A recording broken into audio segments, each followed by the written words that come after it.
La cérémonie de lancement officiel du projet Unis pour la paix et la sécurité, UPS en sigle, à Kinshasa. Jean-Pierre Bemba Gombo, vice-premier ministre, ministre de la Défense nationale et des anciens combattants, a lancé ce jeudi 12 octobre 2023 au Pullman Hotel de Kinshasa le projet européen Unis pour la paix et la sécurité. À cette occasion, le premier comité de pilotage de ces projets a également eu lieu. Dans son intervention, Jean-Pierre Bemba Gombo a salué la vision diplomatique du chef de l'État et l'engagement du gouvernement de la RDC pour le retour de la paix dans notre pays. Aussi a-t-il souligné le rôle joué par l'Union européenne aux côtés de la RDC dans le domaine de la défense et de la sécurité.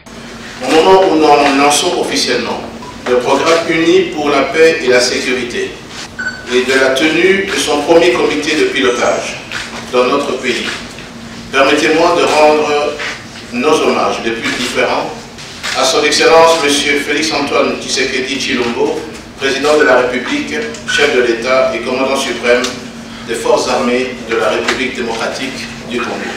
Au regard de la réalité, après avoir suivi ceux qui ont pris la parole aujourd'hui avant moi, nous nous permettons d'affirmer le sérieux du partenariat entre la République démocratique du Congo et l'Union européenne. De ce fait, nous sommes reconnaissants de l'appui continu que nous recevons de votre part. Sans toutefois revenir sur ce qui a été déjà dit, nul n'ignore que l'Union européenne est toujours aux côtés du peuple congolais depuis plusieurs années, différents domaines, et particulièrement dans celui de la défense. Et son apport avait permis de stopper les massacres dans cette partie de la République démocratique du Congo.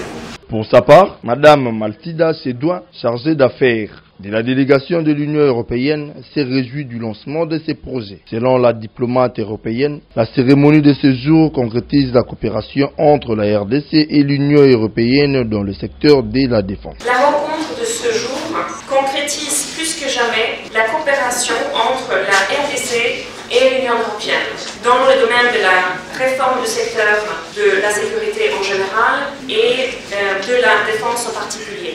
Signalons que ce nouveau programme de la coopération militaire entre la RDC et l'Union européenne prévoit 4 axes d'intervention, à savoir l'accomplissement de la mise en œuvre de la réforme des armées, l'appui à la modernisation de l'administration de la défense, les renforcements de la redevabilité et du lien de confiance entre les forces armées et la population, et les renforcements des capacités de l'armée pour soutenir et protéger les populations civiles de zones de conflit dans les provinces de Nord Kivu et de l'Ituri. Quelques membres de l'Assemblée nationale et du Sénat ont rehaussé de leur présence cette cérémonie. Il en est de même des attachés de défense, puis les ambassades de l'Union européenne.